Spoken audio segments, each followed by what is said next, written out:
ఈ సముద్రంలో ఉన్న ప్రశాంతత జనాల్లో ఉండదు, పరిగెడుతూనే ఉంటారు. కారణం డబ్బు. 25,000తో కొడుక్కి బర్త్డే పార్టీ చేస్తే చాలా మందికి అబద్ధాలు చెప్పాల్సి వచ్చింది. కానీ ఈ రోజు 25 లక్షలు, sorry 17.5 lakhs white money after tax. ఏ నా కొడుక్కి సమాధానం చెప్పగలేదు. This is India. వస్తువు కావాలంటే డబ్బుతో కొనాలి. రెస్పెక్ట్ కావాలంటే డబ్బు మన ఒంటి మీద కనపడాలి. ఈ కాలనీలో 20 షాపులు, 40 ఇళ్లున్నాయి. షాప్కి 1500, ఇంటికి 750. ప్రతి నెల ఇస్తాను. నా కార్ ఇక్కడే ఉంటుంది. సెకండ్ హ్యాండ్ స్కూటర్ కొన్నానయ్యా, స్వీట్ తీసుకో. కొత్తది కొన్నాక తీసుకుంటానులేండి. ముంబైలో ఉన్న ధనవంతుల జాబితాలో మీరు కూడా చేరిపోయారు సార్. సీక్రెట్ కదా?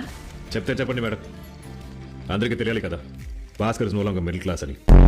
ఇంత అహంకారం? అహంకారం కాదు, ధైర్యం. చేతుల్లో బలుపు. బలుపు కాదు, బలం. ఇంత చెడ్డవాడిలా మారిపోతావు అనుకోలేదు. Sumathi, I'm not bad, I'm just rich. డబ్బు ఉన్న వాడిని ఈ సమాజం ఎప్పుడు చెడ్డోడ్లా చూస్తుంది.